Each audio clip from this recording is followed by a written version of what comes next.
Hello there, and welcome to episode 9 of the Parker and Bennis podcast. And once again today, I'm joined by Aaron, and also joined by Sam, who's a friend of the podcast now. I think you'd like to say, are you okay, Sam? Yeah, good sir. Yeah. Well, in previous weeks, we found ourselves. I must start this podcast off with an apology.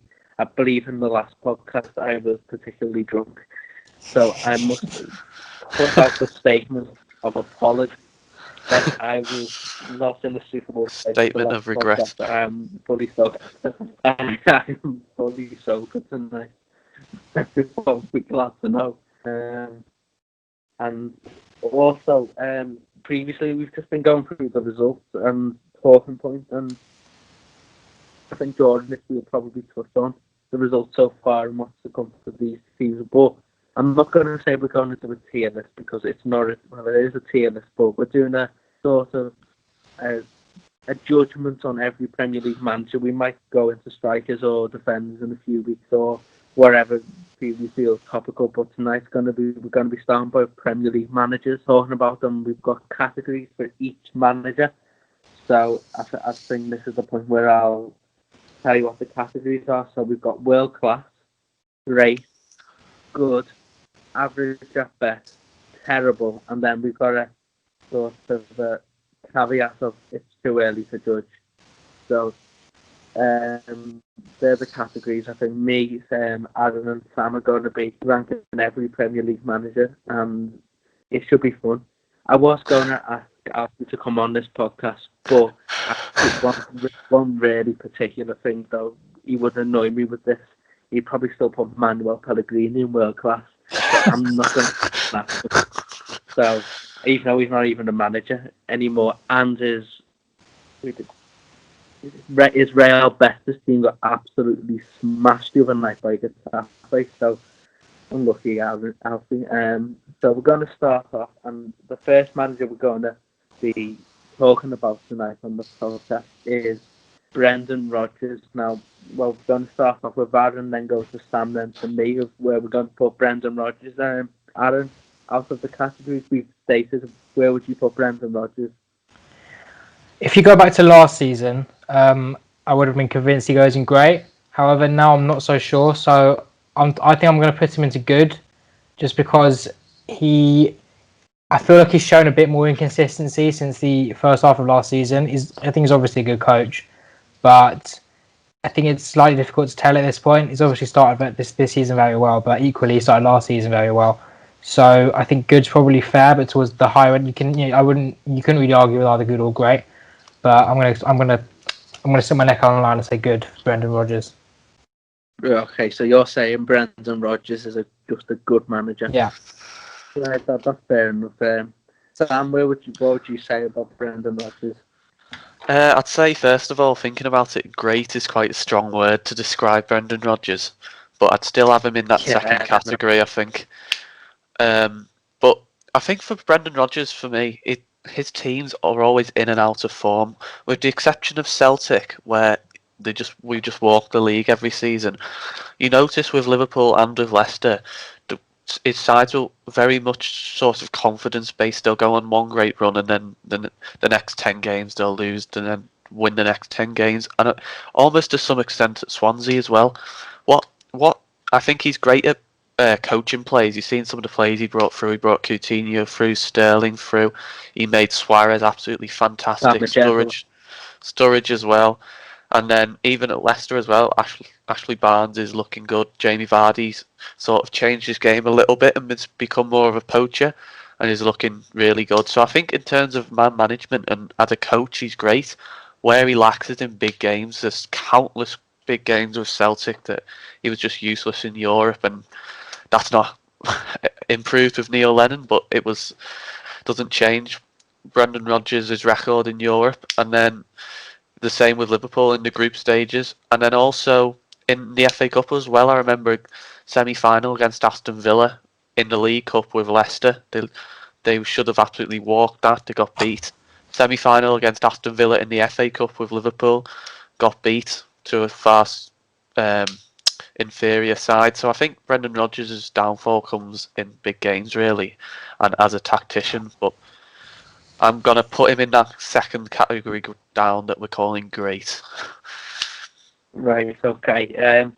He's definitely not world class. No. Over my dead, but he's a world class manager. I can't say he's average the best because he's done good things. It is between good and great, and I feel like it's pretty strong to say Brendan Rodgers is a great manager because I don't know, he's not great, but I also feel like I was being a bit harsh when he got these 4-1 to Bournemouth by saying he was the Irish Alan Partridge. He's not. No. He's not even. I would put. He's not world class, but I think he's the tier just after. So I'm gonna have to say great. I feel like I've set up a bit of a trap here by saying great's the next one, but he's that second tier. And I would say he's not a great manager, but he's the next tier down from world class, and now happens to be great. Yeah. I feel sick saying it, but Brendan Rodgers is a great manager. To be honest, I think there's no arguments between them. You could say great and good for either. Yeah. He's at the bottom end of great. Yeah. Yeah, that's what I'm going for. I still don't like him very much because I think he's a bit smug and I don't think he's actually that good. But he's a decent enough manager. I think he did well Celtic in terms of just the consistency of which they won. I mean, I feel like he's done a better job than Neil Lennon's doing. So. Well, you say that, but sorry, just talking about Celtic, we say he's done a better job than Neil Lennon's doing, which he did obviously, and to make a team win 9 trophies in a row, 3 years in a row, it's just unparalleled really, and to instill that mentality to players whilst keeping them fresh as well is some feat. Yeah. But Neil Lennon's also won every trophy going, obviously not in Europe, so we'll see. We've got Rodgers in that second tier. Yeah. I was also going to say he didn't pull up any trees at Liverpool. He had that one great year, and that probably did make him great. Point. I was really impressed with what he did at Swansea. I think he came up and he booked the transfer promoted teams back then. He did play some quite nice football, Swansea, and he stayed up pretty comfortably. His transfer record at Liverpool is ultimately what got him the sack. He's not staying his window.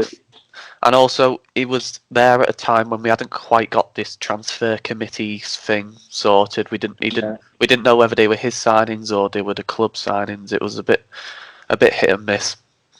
Yeah, but I also think most of the time his teams do look well coached. Yeah. And so I'm going to put him in lower half great.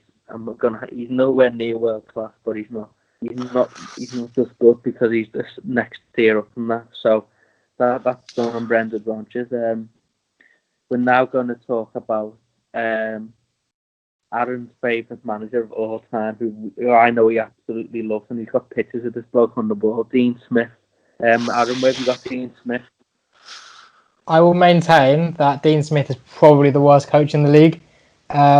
Okay, Scott Parker's now in the league, so maybe you can say him, but I just don't rate him at all. I mean, he spent a lot of money, and again, whether it's the club or whether it's him, I'm not too sure, but he spent so much money at that football club.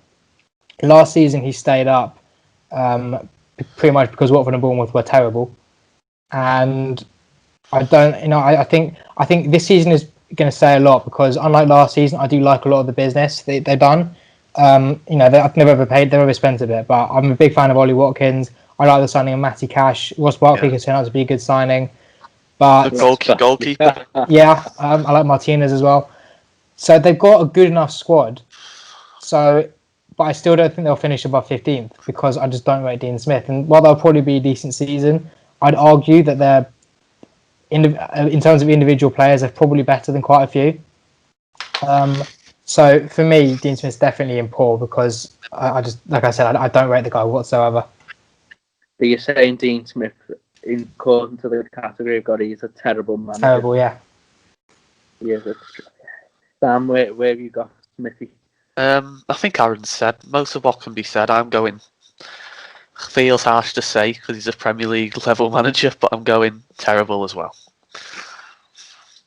Yeah, I don't rate Dean Smith at all. I've never. I liked what he did when he came in at Villa at first and galvanised and got them promotion. I thought he might have something about him here because that weren't a very good squad. I think he had Jan Spalletti off one wing while doing this. So fair play to him from that, but Neil Warner could have done that because Neil Warner goes into championship clubs and overachieves. And anyone who has John Terry in the coaching staff deserves to be on the terrible list. Yeah, I don't know. That's not really a wise move because it's always set up for John Terry to replace him, so that's not really a wise thing for him to do. He was at Brentford, and I think they've improved under Thomas Frank considerably than they were under Dean Smith, in my opinion, anyway. So we've got to put people in the bottom category of this. And I'm going to go and say Dean Smith is a terrible manager. I think he might get better, and I think he's got a good chance of actually doing quite well this season because I do think Villa's got a good squad, but I still think it'll be a 15th or 16th job rather than he could be at the top half. And if Villa had a manager, we'll probably talk about in a bit, I think he'd be top half. So I'm going to say Dean Smith's a pretty woeful, terrible manager. So the three of us have got Dean Smith and terrible, which is a bit fun. The next manager we're going to talk about here is no other than Leeds United's Marcelo Bielsa. Aaron, where have you got Marcelo Bielsa? Like similarly with Brendan Rodgers, I think it's very much a case of being great or good. He hasn't got loads in the way of trophies across his entire career, but I think it's telling that he's it's been known that he's inspired a lot of the better coaches in the world now. I do like Marcelo Bielsa. Maybe some overrate him a bit. I think that's fair enough. I'd probably put him in kind of the lower end of great, top half good, because he's not a bad manager whatsoever. But like I said, I do see the argument that some overrate him. So yeah, I'd probably lean towards good. Interesting. Sam, where would you put the creator of passing? Marcelo Bielsa? I think he's really a great tactician and he's a character as well. But I think it might still be a little bit early to judge in terms of England. But what he did at Newell's Old Boys and in South America, we sort of sometimes forget that football exists over there, but it's not a bad standard at all. So I think we've got to put him in good to great. I'm torn between the two. I'll come back to me after you, Owen. Oh, okay. Well, I'm going to fuck the frenzy and I'm going to say the bloke's average at best. If you look at his record around the place, he's had more clubs than Tiger Woods, the man, honestly. And he's not really won anything, so I can't say he's great. He might be good. He's average or good. He's not a great manager because he's not really achieved much in the game. He's not won trophies. I'd take that back, actually, because managers haven't won trophies who I've got in great. So he's a good manager. He's not going to set the world anything he's done. His teams are actually really fun to watch, to be honest, because they do work hard and they do defend from the front. They're not simply just, they are open, but they're not Eddie Howe open where there's no kind of defending going on. They do try and defend, but I feel like they get caught out too high off the pitch. You had to get the Eddie Howe again there, didn't you? The Terry who we had on a few weeks ago on one of these podcasts can't stop laughing. I say Eddie Howe's in the mud, and I'm going to say again, Eddie Howe is firmly and squarely in the mud, and he's not coming out the mud, and he was never out of the mud anyway, but he's definitely in the mud now. But to be honest with Bielsa, for going back to him, I would say he's a great coach. Is he a great manager? I think that's probably fair. I'm going to go good. I'm going to go good too. Marcelo Bielsa is a good manager. He's not a great manager, and I'm probably doing him a disservice by saying he was average at best. But he's a good manager, because I would say he's a great tactical coach in terms of the way he sees the game. But his results across his career are average at best. So I'll say he's a good manager. Are you saying he's good too, Sam? I'm saying good as well, yeah. Okay, so that's Marcelo Bielsa out the way. Now we're going on to Ole Gunnar Solskjaer. Aaron, have you got Ole Gunnar Solskjaer? I've been trying to work out if I've been a bit harsh on Ole Gunnar Solskjaer for a while now. When I came in, I was I was seriously shocked that they went with Solskjaer after they sacked Jose Mourinho because he's been a manager for like a decade now, and he just hasn't done anything. I don't know. I did all right in Norway, I think it was, but He he didn't. took He was Cardiff down. okay. Yeah, it was. He didn't even do that well. Yeah. Yeah, he took Cardiff down. I don't even know what he did after the Cardiff job, but then he suddenly got the Man United job, and probably be in sport. yeah, he's definitely not Man United quality, and if they had any sense, they'd get rid. So I think I'm going to have to put him in terrible because, like I said, I haven't rated him for a while, and I've always been surprised that he's the Man United manager. Yeah, fair enough. Sam, Ollie. I'm going terrible as well, because I mean you look at they are. It's in some ways I feel like the Man United are good going forwards, and he's letting Rashford and Greenwood express themselves. But I mean, long term, as a Liverpool fan, I'm not worried in the slightest, no matter how much money they throw at it with Ole in charge. And I think Man United's lack of transfer business is probably doing Ole Gunnar Solskjaer good, to be honest, because it means that the fans have somewhere else to direct the blame at the board rather than at Ole, and I don't rate him. It's to some extent I don't think he's had that much time, but he's done nothing in the past to suggest that he will, and they get played off the park in a lot of games, like against Brighton, against Crystal Palace. So I'm going to go terrible. Oh, I didn't expect to be starting this podcast 17 minutes ago and expect it to be the Ole Gunnar Solskjaer defender. But here we go. I don't think he's a terrible manager because I think we've seen enough from him in spells that he can set a team up that are pretty dangerous. He's not terrible, but he's not good either. He's not a good manager. I wouldn't put him outside at Man United and expect him to do a good job. So I'd say he's average at best. I think he's closer to terrible, by the way, than he is good. I think he's just an average manager. I think for that club and the job he's doing now, I think they're in and out. I watch them at times, and when he plays teams who are tactically quite good, they look really bad. When he plays Frank Lampard Chelsea, it's great because neither of them have a clue what they're doing between them. So it's like Kevin Keegan's Newcastle all over again, playing each other. It's just there's no kind of nous there. But against Brighton last week, they looked like they were seriously being outforced, and I didn't think I'd ever say that about the game, but they were seriously outforced because they just kept going down either side and got the ball in. Brighton were much better than them. And if I went for a ridiculous decision at the end, once the whistle had been blown, Brighton would have got something from the game with a much inferior team. Yeah. So I'm going to say Ole's average at best. I don't think he's the future of Man United in terms of a trophy-winning manager for many years. I think he's just there to start a rebuild. And if he does that, I think he'll have done his job. But I fully expect him in 5 years to be sitting next to, I don't know, Matt Murray on Setanta Sports talking about Setanta. Got them about. So, to be honest, I do think it's fair to put him in average at best. I did consider that, and I did think he did a good job last season. But what I would say is, I remember watching United's final game before they signed Bruno Fernandes. It was a Europa League game against some farmer from the back half of Norway, but they lack. I remember watching, and they looked devoid of so much creativity. As soon as Bruno Fernandes came in, he offered that. So I think it's quite telling that that's pretty much what he needed.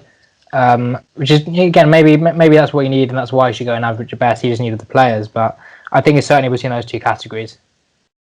Yeah, I'm putting him in average. I think he's an average manager, and I don't think he's got a much higher ceiling. To be honest, I think what we're seeing, and we'll continue to talk about these type of managers in the Premier League who are just there for one stage of sort of a rebuild of a club that have just been badly run. Yeah, I think ultimately, I don't know who the ultimate Man United manager is. People say Pochettino, but I feel like they'll wait that long until he'll go somewhere else. It's a ludicrous he hasn't got another club, by the way. But yeah, I think maybe, I don't know, as a Dan, someone could go in there and just make them a trophy-winning team. But I don't think it's all. I don't think he's done an okay job. He did a good job last season, but I just don't think there's enough about him. We're moving on from Ole anyway because he'll no longer be at the wheel this time next year. Hopefully he is. Well, yeah, okay. I agree, to be honest, because, well, at least I hope he's at least at the wheel by the time we play them in December in the League Cup. The next manager we've got in that kind of mould is Frank Lampard. Aaron, take it away. Yeah, Frank Lampard, I'm pretty set on. I got him in too early. Because I think you can see signs that he can be a good manager. I know people joke about he took Derby from 6 to 6, but I do think he did well there. But I also think he left too early, and I've said ever since he got appointed, I said it was too early for him to go to Chelsea. I think it's not necessarily a bad thing because he's only in his third season as a manager, but you could see that he's definitely tactically naive at times. He doesn't seem to know how to set up a defence. But like I said, it's far too early to tell just how good he can become. So I think too early is definitely fair for Frank Lampard. Okay, I missed about half of that, so I don't know if it got picked up on the recording. It did. Yeah. Okay, right, good. Right, so you too early for Frank Lampard then.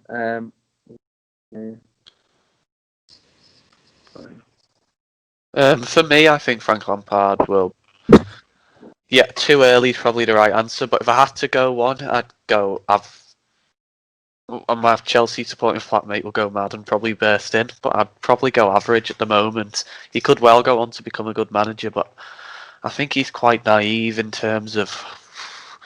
Well, you just look at Chelsea's business and they haven't really solved what they needed to. They have brought in that keeper Mendy now, but the defence still looks suspect.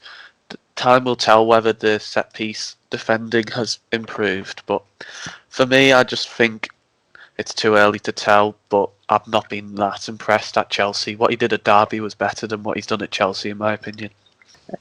Right, yeah, I agree. I think Frank Lampard. I was actually going to have him before I saw that too early category and terrible because I think he's just a woeful coach. I rate him less than Ole, to be honest. But no, I don't.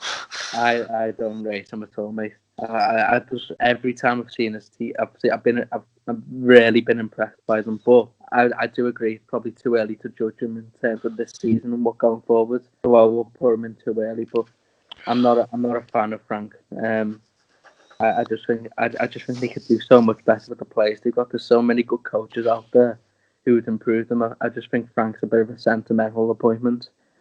And maybe I'm wrong, but I think he had an impact when he first came in with the young players, and now I just think little by little they've got worse. But and by the way, a manager who I don't rate at all. Really sorry, got about 12 points more than him. So I know he had that hard, but I do agree that it was a sentimental appointment at the time. That's what I've always said.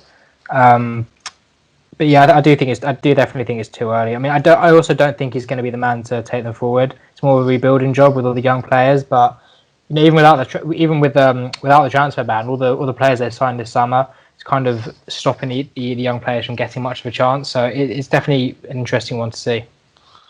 Right, fair enough. We'll move on from Frank and we'll go to. We may as well wrap it up with the newbies then. Mikel Arteta, we've got him.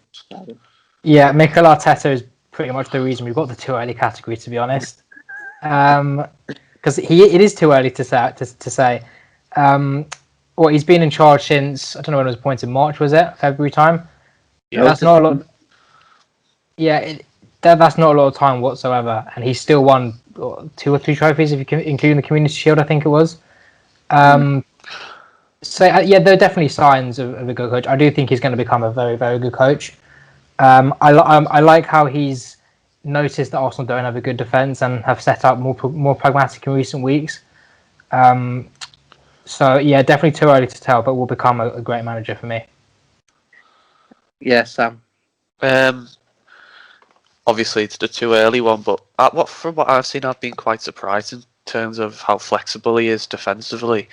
It was a bit of a surprise that last night against Liverpool, with Liverpool's B team out, he set up with 5 at the back again, which I suppose maybe as an Arsenal fan is slightly worrying because you've sort of got to question why a team's setting up like that in the League Cup against our reserves.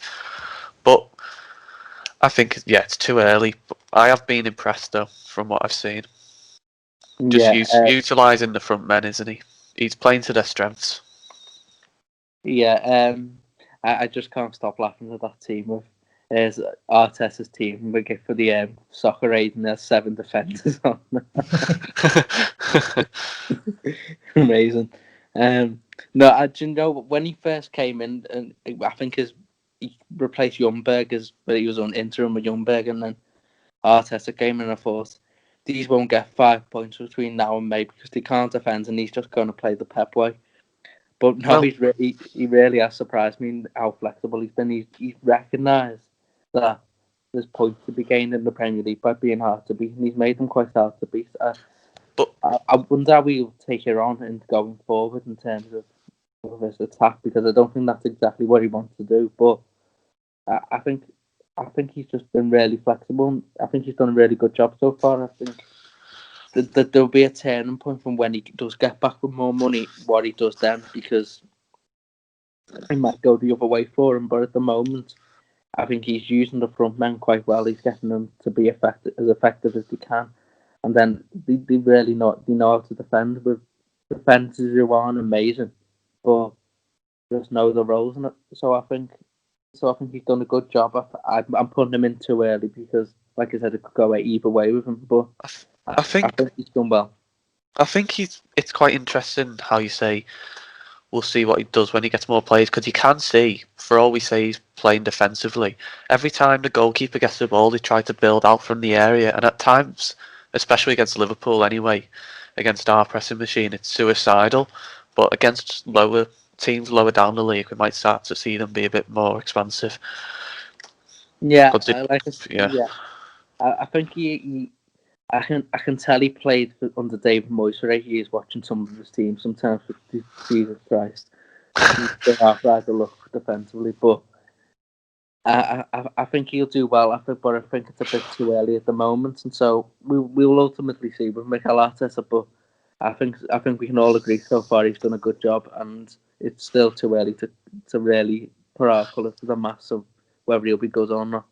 But we'll move on from the sentimental appointments and move on to the proper managers. So the next manager I've got up is Southampton's Ralph Hasenhüttl. I can see Aaron smile and go and talk about Ralph Hasenhüttl. Yeah, I've said it a lot in the past. I'm a big fan of Ralph Hasenhüttl. I've got him in great. I really do think he's a great manager. He's done brilliantly with Southampton, if you ask me. I don't actually think they have an amazing squad. It's good, it's fine, but it isn't amazing, if you ask me. He's got Danny Ings firing again, which he's done well to do. I thought he did well to bring them back after that 9-0 defeat to Leicester last season to finish 11th, I think it was. They were comfortable for pretty much the entire second half of the season. And I expect them to be in the top, or at the very least challenge the top half this season. So I've got Ralph Hasenhüttl in great. Cool. Sam? I'm going good, because I'm not quite as convinced as Aaron is on him yet.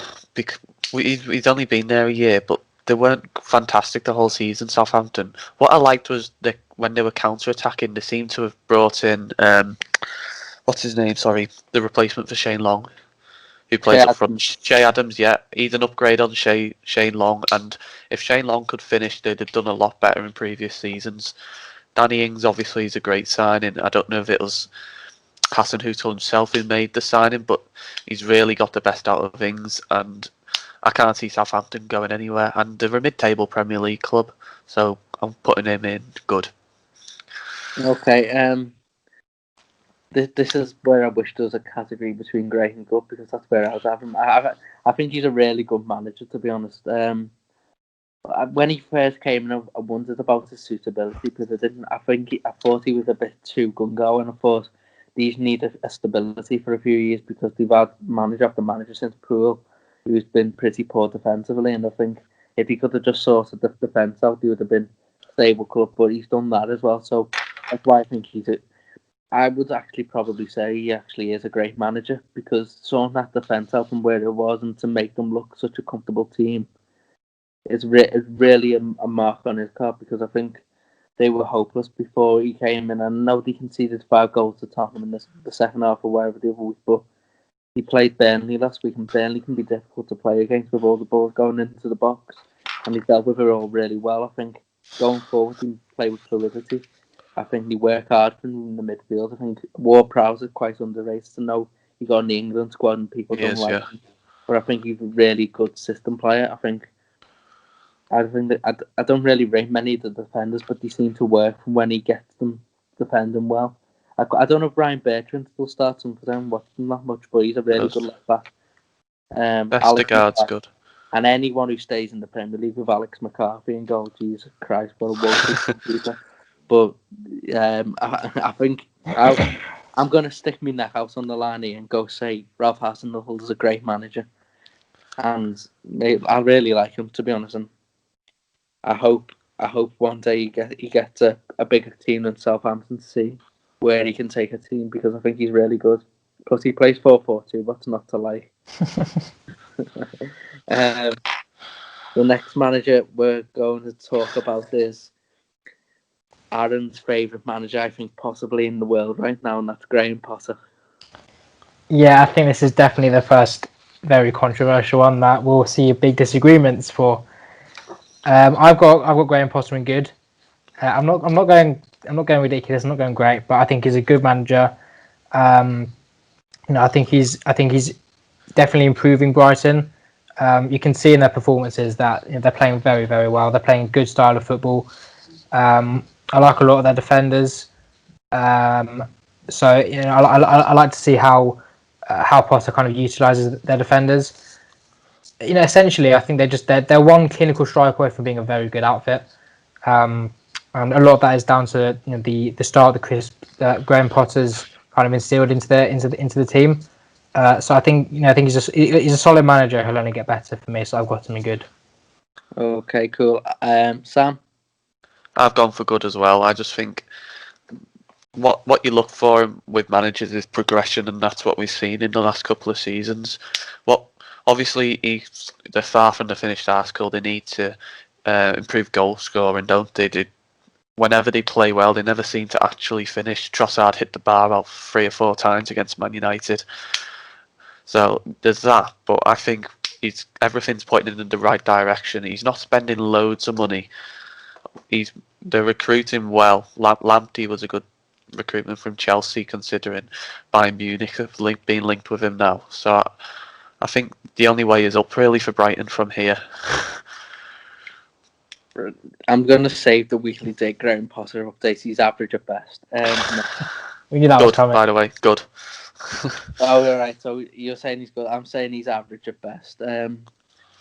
He's a great match of the day manager until you see the result. Bloody hell, did Brighton play well? What's forward? Did he got beat 4-1?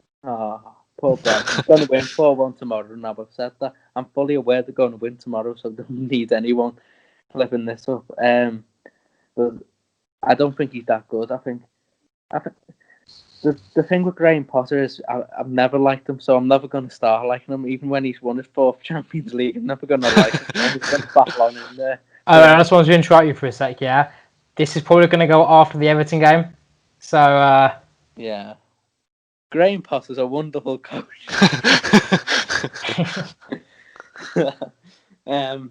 Yeah.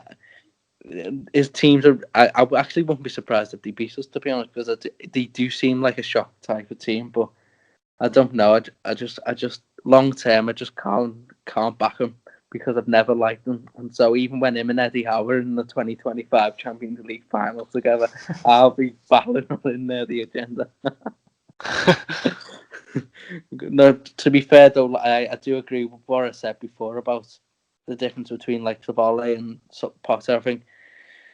I think Potter's teams and that they do look well coached. I just don't think they're built in to get results, and I'm a results person, and his teams don't get results. He was mid-table with Swansea when they had Dan James and McBurney.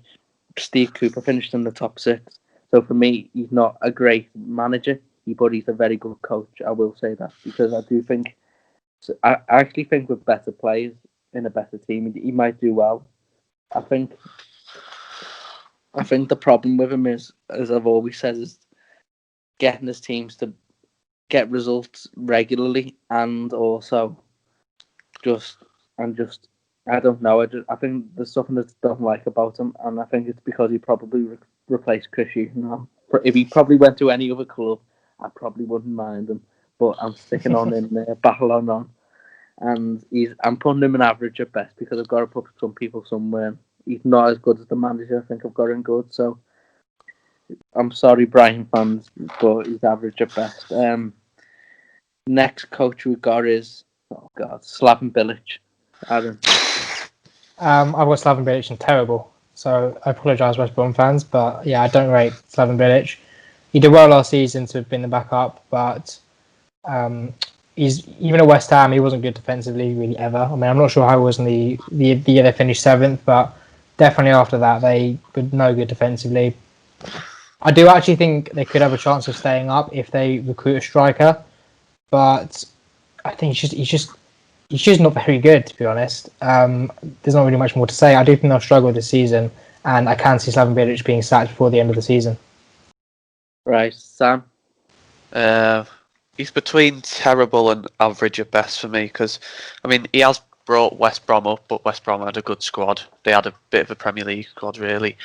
And he did okay at the start when he was at West Ham, but to me, he always felt like just a bit of a motivator. That's probably doing him a misjustice. But a bit of a big dunk, just getting there. Yeah, I'm probably wrong, but I'll go terrible. I'm in a bad mood because we lost last night. I'll go terrible. Sorry, Slav. He's better than Slavy, so you can reduce the other Slav. Jesus Christ. Okay, I'm going to try not to take any offence from that. I did that on purpose. I've never liked Slaven Bilic because I just don't like him. He just seems a team that goes out there to his team. He doesn't seem to be any tactics. He seems to me the type. He seems an Ian Holloway. Go out and have a go. I don't like. That's not coaching, is it? It's just. He's an Ian Holloway have a go hero, isn't he? Just we'll get clapped off at the end of the season. Big Duncan Ferguson there. Yeah, it's that kind of vibes I get with him. So, plus he did a woeful job with West Ham because after the first season, I think they forgot to run by Christmas. They were rubbish after, weren't they? His recruitment was terrible. Okay, that was probably Jack Sullivan as well. Karen Brady. Yeah, they were all having a go there. But I just think that I just don't think he's very good. I think he'll probably do what I'm going to say. It. So tick is for anyone who's playing Owen Park's bingo at home, they should get Chris Hughton in and then plan for the championship if they go down, or he'll keep them up whenever. He'll finish 17th every year and you'll love it. I saw a West Brom fan, and this is why I actually dislike him more than I did before, say how the Premier League fans are going to be so shocked when we don't play Pulis ball this year. Oh, well, we'll be happy when you finish 19th and they finish 10th with Pulis ball. Who will have the last laugh? It'll be me. Specifically you. Me and Tony Pulis from his Soccer Saturday studio, who's the only pundit on there who has a clue, by the way. Tim Sherwood. Oh, he's useless, Tim Sherwood. I absolutely hate Tim Sherwood. He's another motivator, man. Mr. Motivator. I remember once, and he'll never forget it, when they just been beat his Aston Villa team, Steve Sherwood, Tim Sherwood. They'd been beat like 7 on the spin, and he went, Tim, what are you going to do now to get the Aston Villa players back up? And he went, I don't know, to be honest, we'll just keep swinging at it. Yeah, he got made... Tim Sherwood got made a fool of the other week. It was like Bein Sports or something. And Mel Reddy, who writes mainly about Liverpool, but is a really good journalist, made him look absolutely stupid on it, talking about Arteta. Yeah, so Tim Sherwood, we all agree, is terrible as well. So we'll just throw him in there. I've got another quote from Tim Sherwood. It's kind of paraphrased a bit, but he said last season when Watford were bottom of the league, he went through a list of our British players.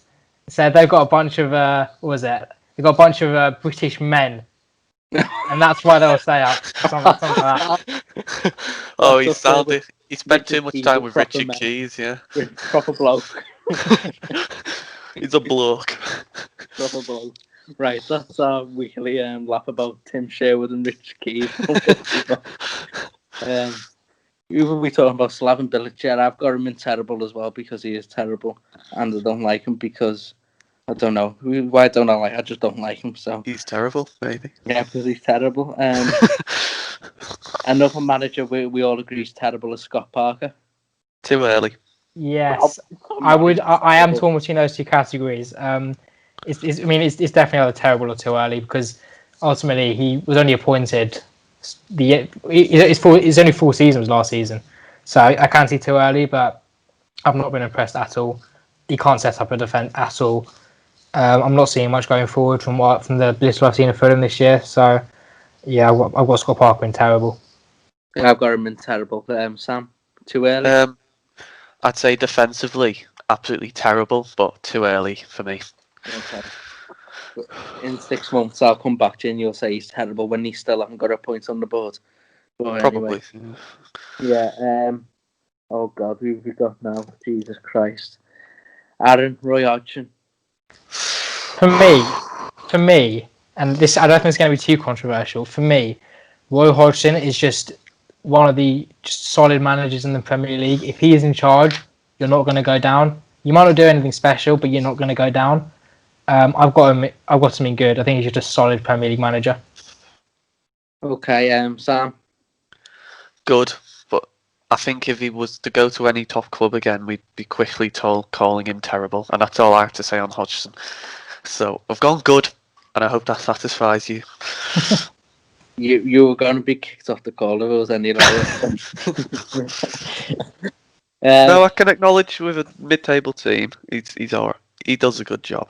He does what he's asked to do. I mean, he's too late in his career now for me to say he's great. To be honest, He's not great. Well, hang on. If his first job in the Premier League was Crystal Palace, I'd be putting him in great because I think he's done a great job. But at Liverpool and England, I just can't say he's a great manager after being given the opportunity.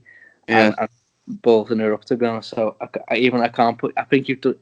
If he went to only mid-table Premier League clubs throughout his whole career and never got given the chance, I'll be putting him in great because I think he's for Fulham, West Brom, and Palace, and Sweden or wherever he's been, the back half end of nowhere. He's Switzerland, been great. Yeah, he's done a great job in all them places, and I think he's a really good coach. I really like Roy. I think his teams are really well set up, and I think he gets the best out of what he's got. But I think that sometimes he lets himself down with some stupid, silly kind of tweaks, and when he was at Liverpool and England, so he's top end good for me because I think he's a really good manager. But he's managed Inter Milan as well and didn't pull up any trees. He did all right. It's a bit mad. Yeah. He did all right.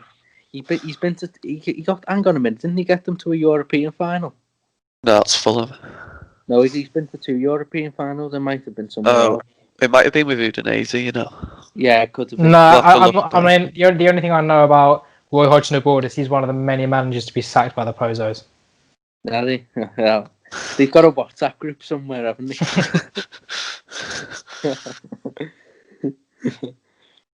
Walter Mazzari's fuming. He's in the group because he never thought he'd be sacked by the Pozos.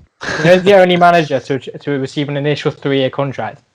Yeah, no, so he's even more bitter than the rest of them. Yeah, I'm putting Roy in good. Top end good, to caveat that, George, who might listen. But he's a really good manager. While the agenda's fully swinging, Sean Dyche. Yeah, similar, better, but similar to Roy Hodgson in that if you have Sean Dyche in charge, you're not going to go down. I've seen Burnley fans say that they'll be in a relegation battle because of their lack of players. Yeah, they do have a lack of players, but I can't see them going down because they've got Sean Dyche in charge. I've got him in great because he is a great manager. I mean, what he's done with that Burnley team is pretty special, and but the Burnley fans will like me for this. That the board needs to back him, and that's where I end it on that. Go on, Sam. I've got me message to the Burnley board after this, but go on. Yeah, the Burnley board, they've just pulled out of buying Harry Wilson, haven't they, to be fair, which I can't blame Well them done. for. Well Yeah, done. Well I done, can't man. blame them for that. But I think if he keeps Burnley up this season, I'd be tempted to put him great.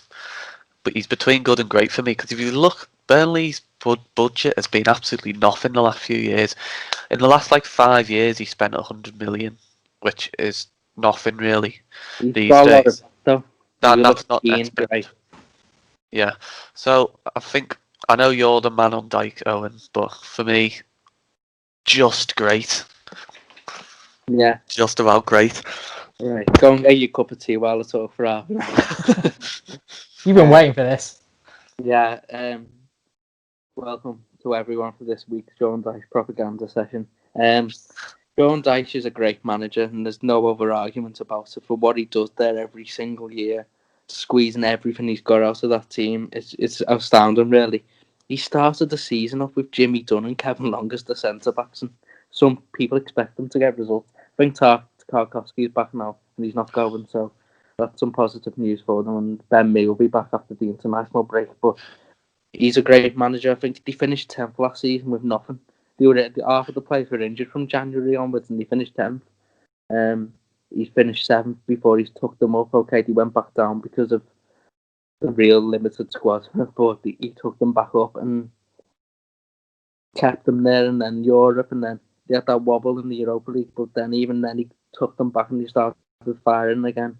And then they finished 10th last season. They could have finished Europe. They had more players, but too much for them. I think he bought Dale Stevens, and he's all right. He's back up. I think he might get a winger in, and then if he can keep the players fit, I think they'll be fine again. I think this is his biggest challenge this season now because of the quality of the Premier League keeps on going up every year. I think Fulham are pretty much nailed on to finish bottom, but I think he'll be out there fighting again to try and keep them up, and anything else is a bonus. I think what I would say to him though is the end of the season, I think it's really time for him to look at another club because he can't keep going to the well and coming back with survival with the group of players he's got every year. I think they've got some nice players in some positions, but ultimately it's a lot of championship players. Majority of them players would not be in the Premier League if it wasn't Sean Dyche. And so ultimately I think he's got to look for the next step. I don't know where that is. I'm not saying anything, but I think he's got to look to move on at the end of the season if he keeps them up. I think he'll stay for the full season, give it his all again, because he always does. But I think we're getting to the stage now with him where he's, even if they start investing, I think he's just too good for Burnley. To be fair, I am very curious to see how he does at a better club, at a bigger club.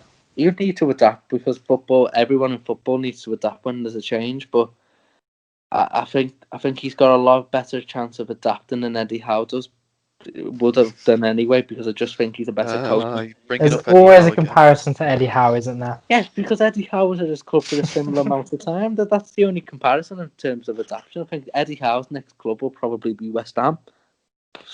That's nailed on. I honestly think that's nailed on. Yeah. I think I could see that as well. I think for Sean Dyche, and I was saying before about Aston Villa, I think that's a really good fit for him if they keep investing. Lee Smith probably won't be able to keep up with their trajectory. I think Sean Dyche probably could. I think he could make some of them players his own there.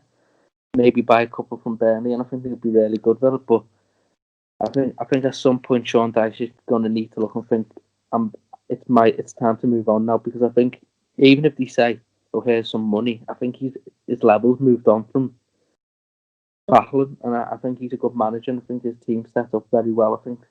I think they actually play some better football than they get credit for at times, to be honest. I think it's direct, but it's good to watch, and I think it's ultimately, I think he's really good, and I've said my piece on Sean Dyche now, so we'll move on to Chris Wilder, Aaron.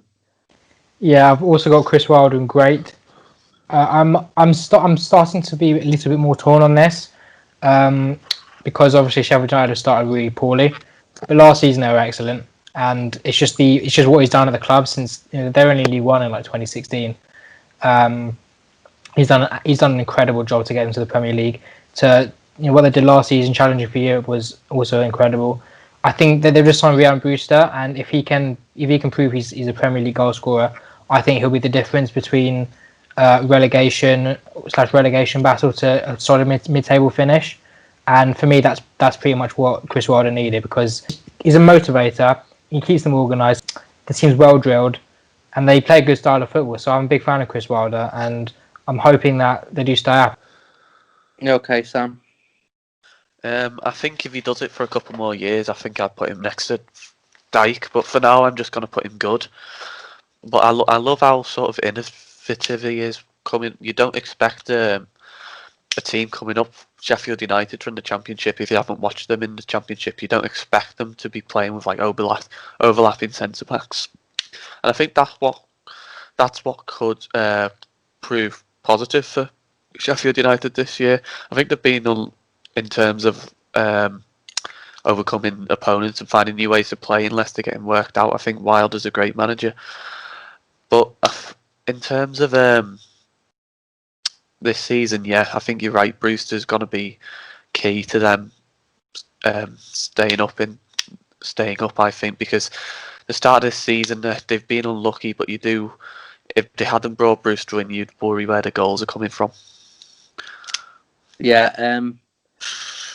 A couple of months ago, I was getting really on this hype of Chris Wilder, and I think I was putting him in world class at one point, but I think I need to calm down a bit. He's very good. Yeah, he's very good, but I also think that as much as I love him, to be honest, I think I love his personality, I love his honesty, and I love how his teams play. But yeah, Sean Dyche has put it down for 5 years. He's now in the Premier League. Chris Wilder's only done it for one, and he's struggling a bit. I think I just we'll see how we get on. I think it's probably too unlucky. Yeah, where he could be, whether good or great. I think for now I'll just put him in good, and that's due to the fact that I think that he hasn't done the years Sean Dyche has done. Sean Dyche has earned his great status for his years at Burnley. I think Chris Wilder, I think he's built them up and he's done a great job. I just don't think you can say he's a great manager until he keeps on doing it every year. But I really like him. I think he's a manager who's destined for better things than Sheffield United. I think, but we'll see. I'm putting him in good. Yeah, I think he's definitely kind of top half of good, lower half great for me. Yeah. And I think I love how he trained him before the Liverpool game. He trained in Stanley Park with the team. Oh yeah, that was brilliant. That. Yeah, so he gets bonus points for that. Yeah. To some round off the agenda, Steve Bruce, go on. Start of last season, I won't be terrible, but it's not the start of last season. We're a year on, and he's done a good job at Newcastle. He has done better than Rafa Benitez. I don't care what Newcastle fans say. He has done better. I've got him. I've got him an average at best, because I still don't think he's an amazing manager, but I think he's just a solid Premier League manager. So, yeah, I've got Steve Bruce an average at best. Average to good for me. I think Newcastle did get away with quite a lot last season by Sam Maximan just getting them out. If they hadn't signed Sam Maximan, I think they wouldn't have won so many games, because you can look at Sam Maximan's stats and say, well, he doesn't score enough goals or he doesn't have enough end product. But what he did do was he was the sole player to get them out. He could take the ball from the edge of the area and just take the pressure off for 5 minutes by getting the ball up the pitch. And without that, I'm not sure how great Bruce would have been. They've made some good signings though in the summer. I'll give them that. So I'm inclined to stick him in good. Yeah, I'm putting Steve Bruce in good. I agree. I think he's done a really good job in Newcastle in terms of he went in there with no back and absolutely no one wanted him there. I don't even think the owners wanted him there. I just think they wanted him out to go out the club themselves and just put Steve Bruce in as a scapegoat. And he's made them all look stupid, to be honest, because he's gone in there. Where did he finish? 13th? I think so. Yeah, 13th. That's pretty good. That's the same as where Benitez finished in his last season. So I think they've done some smart business and getting players who will know the system, be able to come straight away and play for Newcastle. He played Burnley this weekend, don't he? I think Yeah. Win there, I think that gets him in the top half going into the international break. I think he just keeps on plugging away and getting results. I think previously in his career, I think he's done a good job pretty much everywhere except maybe Villa, where it went downhill very quick. I think at Birmingham he did a good job. I think Sunderland, they were top half for a few years. Hull took them up. I think they only started going downhill when Silver went in. But I think Bruce is a good manager. I don't think he gets quite Brewster. the credit that he deserves. Yeah, I've got Nuno in great. I'd argue maybe in the future closer to world class, but I think great's probably fair for him right now because he's obviously done a brilliant job at Wolves. He's obviously got the backing from George Mendes, but to take them from the Championship to Europa League football in such a little time, you can't deny how good he's done. Okay, Sam, go on, Nuno.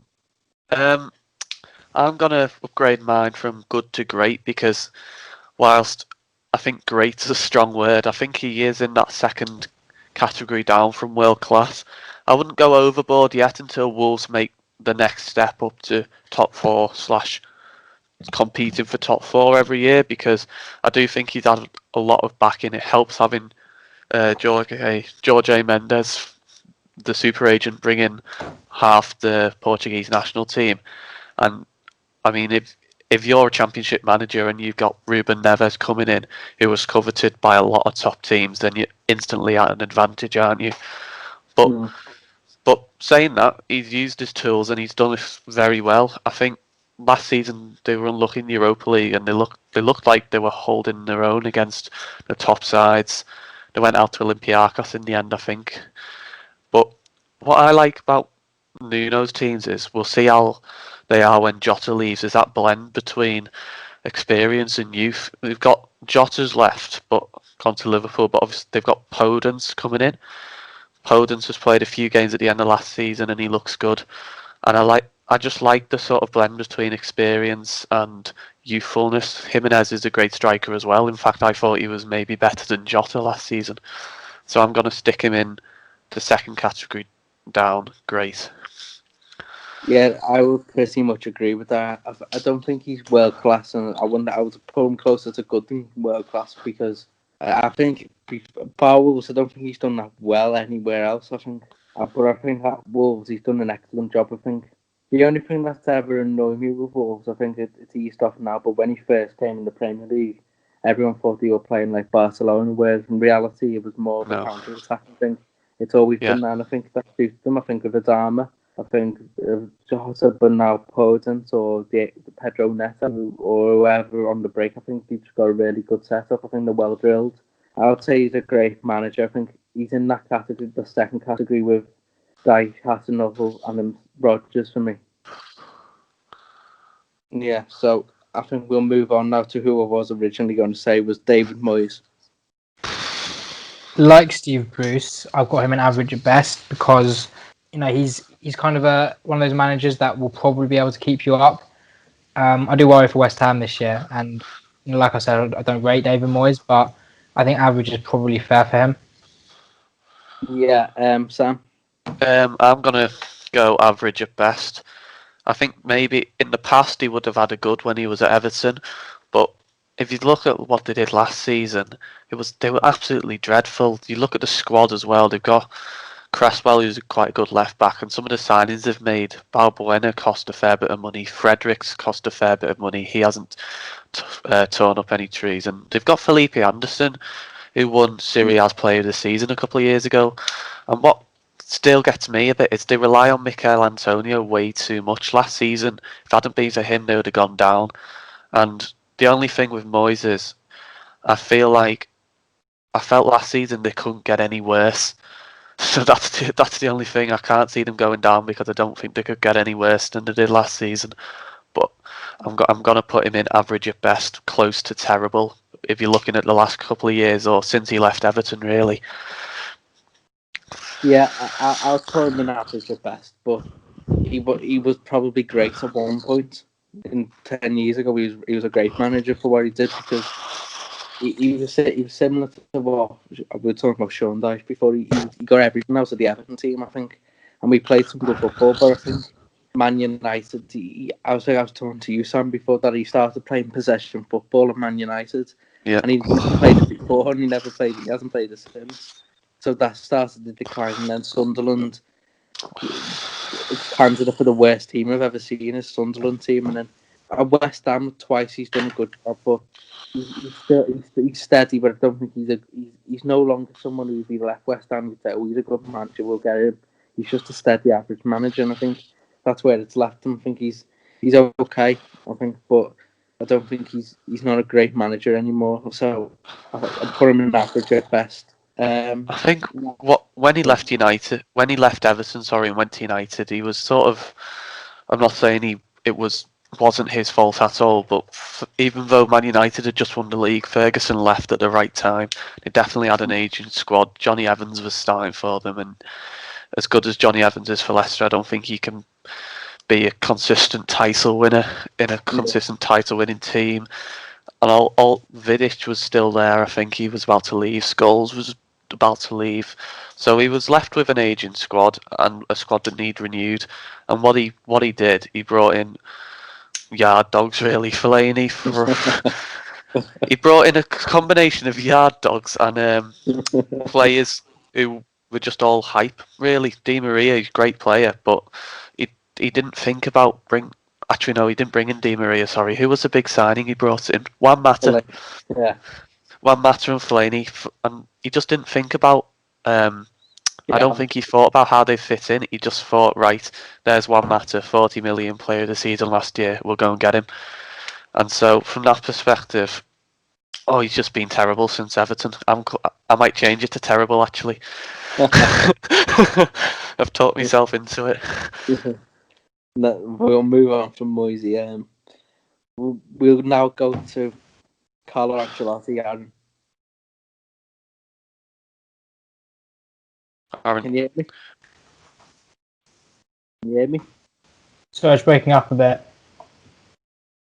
Right. We'll wait for it to be clear and then. Can you hear me? Yeah. Right. Okay. Done. I'm gonna get it up. Carlo Ancelotti. I've got Carlo Ancelotti in world class. Yeah, I think his record across his career speaks for itself, to be honest. And in some ways, it's still kind of shocking that he's found himself at Everton now. But yeah, like I said, his record speaks for itself. I don't think there's much more to say. So world class. Okay. Sam. I'm gonna go world class as well. I think in some respects it's too early to. In some respects, it's too early to judge on Everton, but I think for what he's done in his career, and it's not like Mourinho where he's been unceremoniously sacked and ruined clubs. He's always left clubs, if not on a fantastic high, in a good position. Even at Napoli, Napoli went on and did okay the season after he left. AC Milan, you look at that team he had against Liverpool in 2005, which Liverpool somehow beat. It was just unreal, the players he got together. And then also at Chelsea as well, he did a fantastic job. He won the double at Chelsea for the first time in years. So I think you've got to put him world class, really. I'm going to talk about Carlo for a bit because I think unless he's at your club, I don't think you really appreciate him. And he's only been here. We've put him in world class. No, I know. I know. And I'm putting him world class too. But I feel like the outside, when he came to Everton, I think unless he's been at your club, you can't really say how good he is because that team was sinking before he came in. And we weren't great, but we managed to get results. And I think the difference now, he's been at Everton a year to where we were a year ago, is night and day. It really is the way we're playing and the team we've got on the pitch. I think he's a really good fit. I love him. I think he's an amazing manager. And I think I'm really warm towards him, and I think I'm warm towards him, and he's world class. And I think before he came to everyone when he was at Napoli, I thought I was called as Carlo Ancelotti, but I think now he's at Everton doing a good job. I think people really need to start to recognise what a good manager this fella is because he's done a good job everywhere, and I think he's probably one of the most underappreciated managers of the last 20 years. in terms of the trophies he's won at clubs. So up, world class. I think sometimes the arguments have been levelled at Ancelotti is that he's gone into clubs with a lot of spending resources, and a bit like Pep and Mourinho are already quite good. But so you sort of thought before he went to Everton that the chance he could be a bit like Mourinho and maybe be past it a bit, which is one of the categories I suggested. But no, it looks like he's still there and he's getting the best out of players. And what I think he's a great, along with Klopp, great sort of socialist ambassador for the city. Yeah, I couldn't agree more. I think he's amazing. I love him. Jose Mourinho, Aaron. I've currently got him in world class, similarly to Carlo Ancelotti. With his record speaks for itself. The argument now is whether or not he's past it, and I do get that. I'm quite torn about whether or not to put him below world class, but I think world class is probably about right because I just think it's harsh to simply put him in great. I do think he'll do well with Spurs this year, even if it's not in the league. I've said right from the start that they could win a trophy. They're in the League Cup quarter final, so we'll see how that goes. Got to get past Everton first to win it. Yeah, I think I'll do well with Spurs. I still say they'll win a trophy, so I'll keep Jose Mourinho in world class. Sam? No, I think he'll be a failure at Spurs. To be honest, I think you look at you can't learn that much from those documentaries, but I don't think he's not just from the documentary, from seeing his decisions, he's doing exactly what he did at the end at Man United and Chelsea. He's leaving players out in the cold, and I think he's for the Premier League anyway. I think it's past him a bit in terms of the tactics he uses. I think the Premier League's passed him by. So if he wants to have success with Spurs, he needs to change his management style. I think a bit. He needs to become one of those managers who maybe puts an arm around a player. And I know that some players love playing for him, but for me, he's past it. And I'm gonna go just good because I think obviously world class in terms of what he's done. What he did at Porto and Chelsea is unbelievable. He was good at Madrid too, but if we're looking purely at what they're doing now, good. I don't think he'll be a success with Spurs. Wow. Jose Mourinho's a world class manager. I don't care what you say. I think over what he's done in his career is obviously he's been the best manager in the world for years, arguably.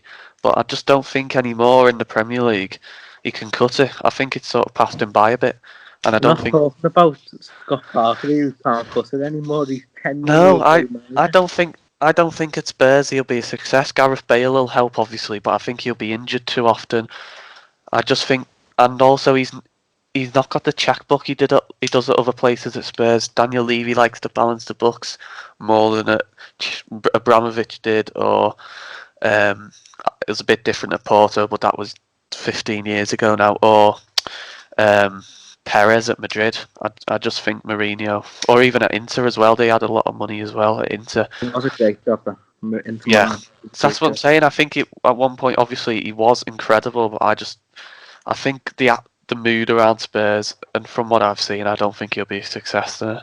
Where I can agree with you is that I think the order around him changed. I think when you was at Inter, Chelsea, and I don't remember when really ran for Porto, but when he's been at the club since, there's an aura of invincibility about him where you think we're not getting a result against one of his teams. Where I think now, since he went to Man United, to be honest, the mask has sort of slipped and he's become an easier manager to sort of peg down. But I still think he's world class for what he's done. I can't say he's not a world class manager. If you get what I'm saying, I think he's really. I wanted them at Everton before we got Carlo, and because I didn't think Carlo would come, but I don't know why I thought Jose Mourinho would come before Carlo. But anyway, but he hates Liverpool. Yeah, maybe. Well, I don't think he does, to be honest. But anyway, moving on. Yeah, Jurgen Klopp, Aaron. I don't really think there's much debate about Jurgen Klopp. No. There isn't much to say. He's in world class. He's probably the best manager in the world right now. Alongside all of his achievements, Premier League, Champions League, with all that, I think it's important to remember that he's improved some of the players so much. Like, Eugenie Wijnaldum and Andy Robertson stick out. They both got relegated, but they're now world class players for me. So yeah, Jurgen Klopp, world class. Sam? I could go on forever, like you could, Carlo and Sean Dykes, about Jurgen Klopp. Obviously, best manager in the world by a mile, world class without staying. I just think often he's been compared to Guardiola. I just think he's way clear of Guardiola.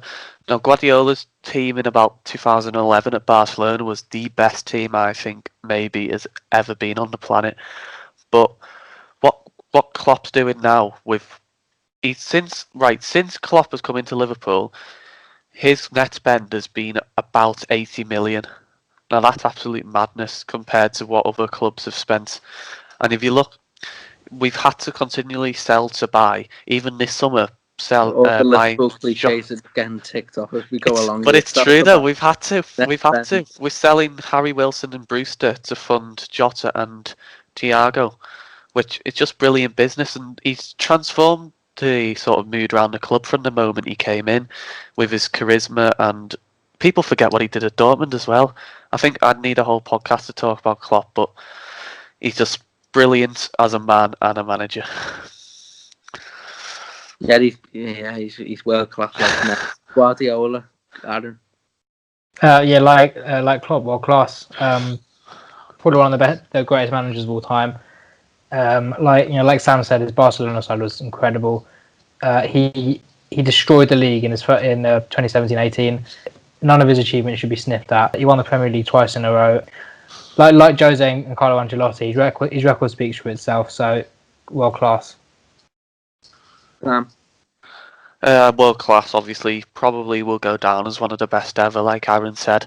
But I do think Klopp's better, simply because you look at City, nearly 400.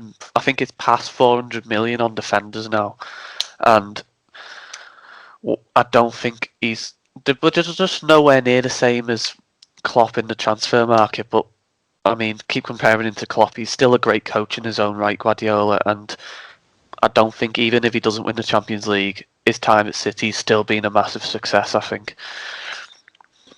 Yeah, I would say he's a world class, but I would also say the past year he's been terrible for Man City. I think his time's up there, isn't it? Yeah, I'd probably say so.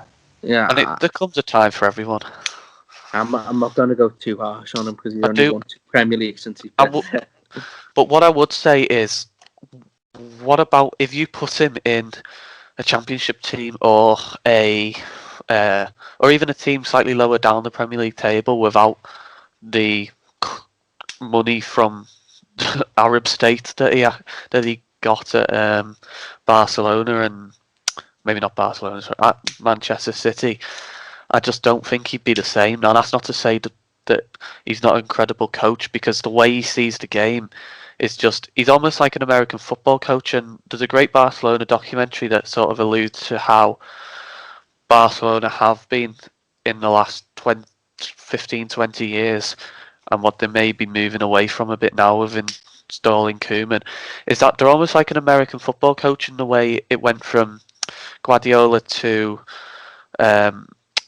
Tito Villanova to Valverde, and then probably to Xavi Hernandez in the next few years, in terms of they have something ready in their head for every single set play, for every single sort of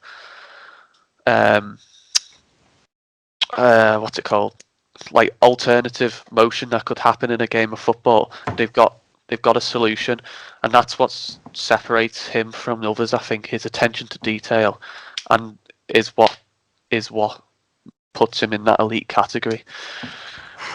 Yeah, I think what you basically said there between us three was he's world class in Man City, but put him at Brentford and he's just Slaviša Jokanovic, basically. Yeah, possibly. Again, I'm trying not to take any offence from this. No, don't. And another discrepancy I got there, that is Barcelona team was the best team ever. I don't think you watched Brighton in 17-18. So I think we'll move on from that. I agree, he's world class, but I think you need to improve his recruitment to defenders, because every defender he buys is worse than the previous one. It's awful. Hilarious. So anyway, He's great, and I think this podcast has been great as well. I think I've had a right laugh over the last hour and so minutes over series and managers. I think as a Parks and Bennis podcast, the three of us will want to wish Alfie Jones the very best of luck with his school.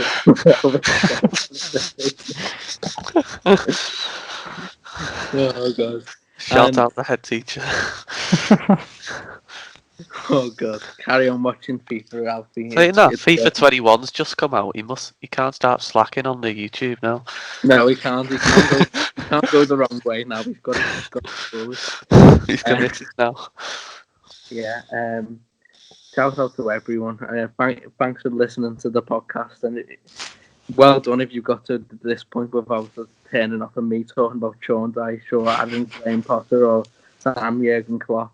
I think we thank you all for listening. We'll see you next time.